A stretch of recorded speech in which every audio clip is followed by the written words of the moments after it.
With the Lucky Land Slots, you can get lucky just about anywhere. This is your captain speaking. We've got clear runway and the weather's fine, but we're just going to circle up here a while and get lucky. No, nothing like that. It's just these cash prizes add up quick. So I suggest you sit back, keep your tray table upright, and start getting lucky. Play for free at LuckyLandSlots.com. Are you feeling lucky? No purchase necessary. Void where prohibited by law. 18+ terms and conditions apply. See website for details. With Lucky Land Slots, you can get lucky just about anywhere. Dearly beloved, we are gathered here today to... Has anyone seen the bride and groom? Sorry, we're here. We were getting lucky in the limo and we lost track of time. No, Lucky Land Casino, with cash prizes that add up quicker than a guest registry. In that case, I pronounce you lucky. Play for free at LuckyLandSlots.com. Daily bonuses are waiting. No purchase necessary. Void where prohibited by law. 18+. Terms and conditions apply. See website for details. You know those times when you get invited to a party as a guest? But he took me to a John Legend private concert. I didn't even know that's what we were doing. We're walking with Michael Jackson. And you have no idea what you're in for. I whipped out my junk and put it on his desk. This is a podcast about just that. They're going to arrest us for being on mushrooms at a wizard park. We're in trouble. This is Plus One Stories. And we're back with another episode of Plus One Stories. How you doing? My name is Chris Donovan, and this episode is amazing.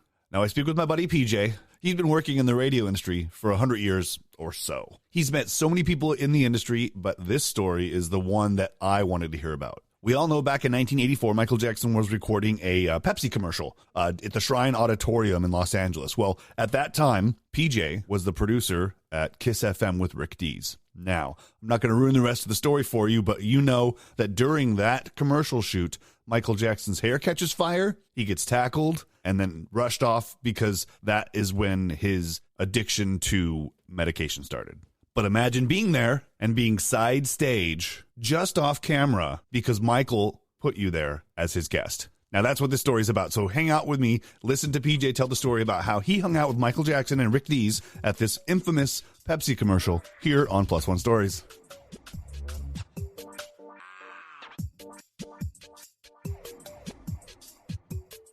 Mr. Paul Joseph, thank you so much for joining the show. How are you? I'm doing great. Thank you. Thanks for inviting me. No problem. Do you prefer I call you Paul or PJ? Which one? No, PJ's fine. PJ's fine. Hey, look, my son's there. Hey, I just saw him go by. He just photobombed you. Yeah, he did. Video Zoom bombed me, huh, boy? This show is about being a plus one, and I've known you since GSN Radio, which has been quite a long time. Actually, wow. It has, yeah. How old are you, Wayne? 13? Okay, it's been 13 years because he was born when I was there. Wow, I remember that. Yeah. I remember that, yeah. We were there with Bob, Marianne Goen. Yep. Marianne Curran, Bob Goen, and had a great crew. That was a great show, actually. You know what? I mean, we had so much fun putting that together and running it. And Bob and Marianne, incredible people, just salt of the earth. And I have every single show on CD in my garage. Do you really? Yes. I have the entire catalog. Don't tell GSN. I know. They're going to listen to the show. But you've been in the radio industry for eons, I would say. But I don't want to make you sound old. But you've been in the industry for a while. No, I have. I've been, look, I was fortunate. I started, I had my own show when I was 15 on a local station here in Santa Monica, working weekends. And when I was 17 and a half, I graduated from high school and I went right into USC, and I also went right into an internship with Kiss FM and Rick Dees. So I was very, very early in the game. And, so even though it seems like I've been around forever, thank God I'm not that old. Yeah, because it's just been, it's been so fortunate to be able to do that. Quick and good, I guess. I mean, you started back in the day when there was pots instead of sliders. People. Oh, yeah. And then carts and CDs, or just carts at one point, probably. Yeah, it was carts. Just carts. Gee, yeah, and then cassettes and turntables and oh yeah, all that stuff. That's gnarly. So you worked, like you said, with Rick Dees, and you said that there was this one time you were a plus one early in your career. Yeah, and that you got the pleasure. I mean, I'm sure not a lot of people got to do this. So can you elaborate on what you actually were the plus one, where you were going? Sure. Well, let me take you from the beginning. We obviously did a show that became number one and was instantly popular. And so we had 2.5, 3 million people listening all the time. And so one of those people happened to be Michael Jackson. And Michael Jackson would call us on the request line and never wanted the hotline, never asked for it or anything, always called us on the request line. And my request guy would come in and say, hey, there's a guy on the phone says he's Michael Jackson. And I'd laugh. I'd say, it probably is. Put him on to us. So then during the song, we would talk to him and we would make sure that it was him. We'd ask him a couple questions. And it was him. Wow. I mean, so we had Michael Jackson, who back in those, at 84, 85, he was the hottest biggest thing on earth. Yeah. Hottest thing in the world. And this guy would get on the phone and he'd tell us things like, first of all, nobody could find him. And he would tell us where he was hiding. He'd like to hide at the Beverly Wilshire Hotel. He would he would rent like a floor up there and he would just stay there. And he was calling us from there. So that is gnarly. I mean, unbelievable, just, and for a kid like me, I'm 17 and a half, my eyes were like popping out of my head. Oh yeah. So, what songs did he request? Actually, the funny thing was anything but his own. I bet. I'm sure he's not wanting to hear any of that. Yeah, no. I mean, it's that's another story. I'll tell you sometime, but about his songs. But so on this particular day, he started talking to us, and we would talk to him off the air mostly. And then every once in a while, we'd say, come on, Michael, we want to put you on the air. We want to put you in there. He'd go on and just talk to us for like 30, 40 seconds. He didn't really want to be on the air.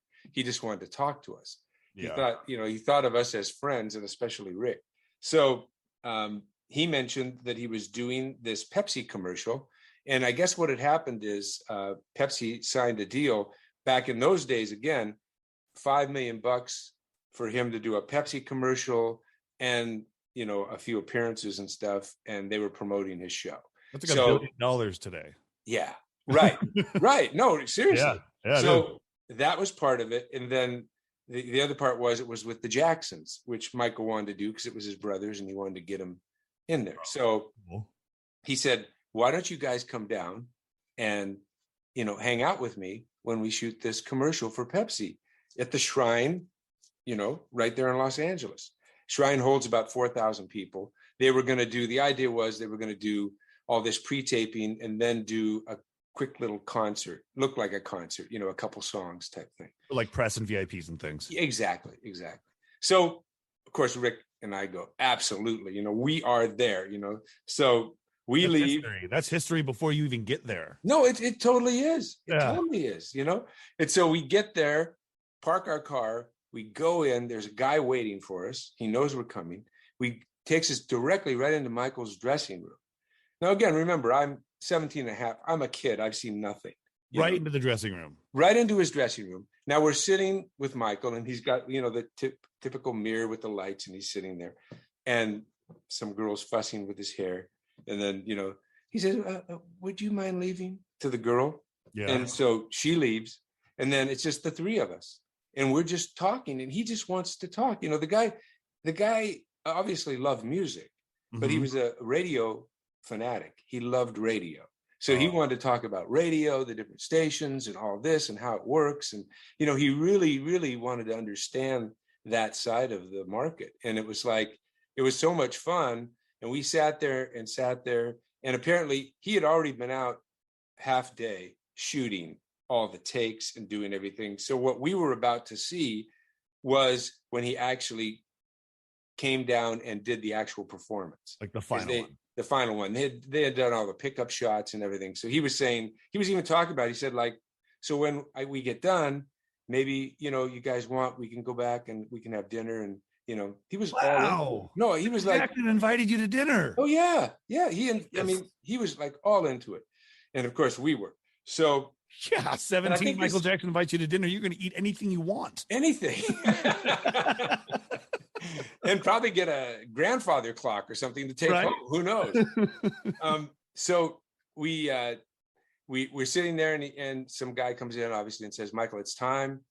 And he says, oh, okay. And so we go like, okay, well, maybe we'll go out to the audience. He said, oh, no. He says, you come with me. So now we're walking with Michael Jackson. Now get this, there's 4,000 people out in the audience. He's got us, one on each side of him, and he's in the middle. And he said, no, you're going to stay with me. You're going to stay with me. And so we walk out right to the wing, and even past the wing. He kind of positions us in the position where he knew was off camera. And then there's a big riser that's got torches on both sides, and there's stairs up the back that nobody can see where he's going to go up. And then there's a whole landslide of stairs going down that he's going to run down when they introduce him. Okay. So he says, I never forget it. He looks at both of us. He says, I'll be right back. That's what he said this. He said, I'll be right back. And so with that, basically he goes over, he stands there for like 30 seconds. They cue him to come down the stairs, and you hear this huge explosion. And those torches that he was standing upright next to fire off so much smoke and plumage that you can't even see Michael now. And he starts running down the stairs, and we're watching him run down the stairs. People are screaming. They're so excited. And there's so much, you can't tell what's going on. There's so much smoke. But when he gets to the bottom, and this is what's amazing, Chris, he did a spin, one of his patented spins. And I saw a halo of smoke, perfect circle of smoke around his head. And I said, oh my God, his hair's on fire. I said that to Rick. And Rick said, what? I said, and just when I said that, then it turned into flame. Whoa. And I mean, I saw this flame, and you can see it. I mean, you can Google it and see it. So it turns to flame, and instantly his road crew jumps him, and you can see some of the Jackson 5 come up and kind of get behind him and help him too. Yeah. And they get him on the ground, and they beat out the fire on it, that poor guy's head, Oh. And as you notice too, if you see that when they get him up, you'll see a perfect grapefruit-sized circle in the back of his head where it burnt off all his hair. And it's the size of a grapefruit. You can see it in that video. Yeah. And it's like, what was weird about it is the reason that's a perfect circle is because he did that spin, that halo, and he directed that fire right to that circle. And it was probably a good thing he did, because I mean, after that hair exploded, and thank God they got it out quickly. But yeah, he got tackled by like 7 or 8 guys. Like, he hurt just by that alone. Yeah, his bodyguards were there because there's people, all those people there. And then I also watched his own band, which consisted of his brothers, come up, and they were helping too. Wow, that's gnarly. Yeah. So when he went off stage, how close was he when they rushed him out of? They took him right by us, and they had a towel over his head, Yeah. And he let out a pretty big scream when it happened. It happened. But I don't know how much of it was pain or fear, but it had to be really scary. And then we waited, and the paramedics came, and the next time we saw him, it was about 15 minutes. And the poor guy, they had bandaged him to the point where he had like one eye. You could see one of his eyes. But the funniest thing is, I mean, this is to him, I give him so much credit. They had him all wrapped up, and he puts his little hand out, and he kind of waves at us like this. And he's got that one eye going, and he waves. I mean, I think because at that time, Michael was so much younger, he didn't take it the same way he probably would have taken it when he was older. Yeah. He almost took it as a joke in a weird way. He took it as just something that happened. He didn't take it like a real negative. But the sad part about this whole story is that impacted his entire life, because that started his medication on pain. That's what I was going to say. That's where it all started when That's where it all started. Yeah. And from there, he just couldn't get off that stuff once he got on. It just kept getting worse and worse and worse, But that obviously, just to put a cap on that story, so we immediately ran over and called and started doing a live broadcast on Kiss FM. Oh, geez. In the afternoon, I think it was 4 or 5 o'clock, and Big Ron O'Brien was on, and we busted into his show, and we're doing, the whole thing on what happened and telling. We broke the story in Los Angeles. Wow. Well, yeah, you were there. I mean, yeah. Wow. Yeah. Can you imagine if you had a cell phone back then? You'd have been, oh my God, you'd have had video, you'd gone viral. Oh, everything. I would have been so huge. But and the fact that there were no cell phones at 85 or 84, that was why we broke the story first. There was no way to get it out. So we were right there. We broke the story. So that is a hell of a story. Okay. I have a couple questions for you. Did you get to go to dinner? No, no, we didn't go to dinner, but years later, he ended up working with me on the Radio Music Awards. Oh, and I had him on the show, and we spent a lot of time. I went to his ranch, And I even did one of his birthday parties. Really? And, yeah, which he did. So awesome. I mean, yeah, it was a lot of stuff. He was really, really a nice guy. I liked him a lot. Yeah. Yeah. Wow. Okay. So didn't get dinner. Met Michael Jackson. You were side stage or basically on set. Yeah, we're in the wing right there, Yeah. but even further out for that. Of the filming for this. I mean, at the time you didn't know, but the pivotal point in this man's career and life, that is nuts. What did you and Rick talk about or say to each other after this happened? We were really, I mean, we were like two little kids. We kept going. I remember the drive back. He was going, "Can you believe what we saw? I mean, can you absolutely?" That's all we kept saying to each other. And then we talk about the intensity of that flame and how scary it was. And if anybody doesn't believe how fast hair burns, watch that video. It is frightening. Because, and he probably had product up in there too, which probably he did. help. He did, and I think that's the one thing he took exception to, because people kept saying he had a lot of gel in there and all that. And he did have stuff in there, but I don't think those flames were huge. I mean, come on, that stuff just singed, And I guess one of the things too about the story that's interesting is the director had him do that many times, many takes, when they did the pre-taping and all that stuff. But he didn't like the torches going off after Michael went down. So on that one take and that one take only, he said, "Blow the torches when Michael stands there." And he asked Michael to stay there until the torches blew. So it was like a perfect setup for disaster. Yeah, no, he lost his job probably after that. Oh, well, he never worked with Michael again. That's an easy thing. That's a guarantee. Okay, so a couple questions before I let you go. You were with Rick Dees. Who else was standing next to you? You couldn't have been the only two. There had to be some other celebrities, no? No, I mean, that's kind of the weird thing about it. Michael didn't like a lot of people around him. Yeah. And so that's why we felt like we were so blessed, because we thought the same thing you just said. We thought when we got there, we'll be hanging out, and Harry Hart will be there and all these people. No, there was no one there. There was nobody backstage except us and Michael and his hairdresser. And she went off. And so it was just literally Rick and I standing there when this happened, And then, of course, the bodyguards further out in front of us, and the whole band and all that stuff. That is insane. I don't even know what to ask, because it's just, I mean, what else can I ask? Did you know anybody that was sitting in the stands during the whole thing that you got a different perspective that you kind of talked about? We didn't know. We didn't really know, but we did. We interviewed on the show a lot of people after that. That were there. Next day. Oh, yeah. They were calling in like crazy.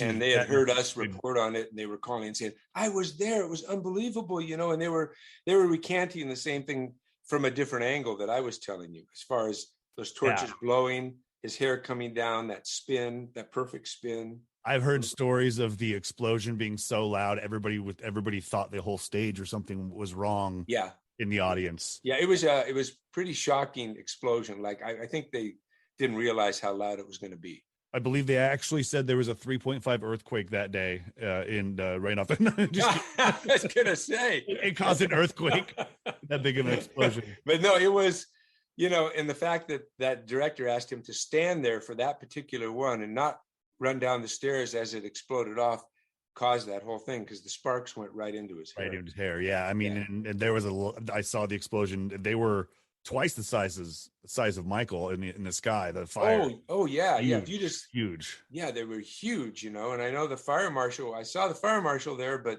I don't know if he approved that ahead of time. But that was like that was Hollywood back in the day, right? You always ask for forgiveness, not permission. That's right.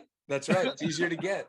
Yeah, exactly. So, well, PJ, thanks so much. We're going to have you on again for sure, because you've been in this industry for a while, and you've worked with some of the greatest, and I'm happy that I can say that I've worked with you and hope to work with you again in the future. But thank you. Thank you so much for joining me, man. Buddy, always a pleasure. It's always great seeing you. Love to your family, and we'll talk soon. You too. Take care. You've survived another story. Thanks for listening, and please let us know what you think about the show by leaving a rating and review. If you have a story or want to connect with Chris, go to thisisfunner.com.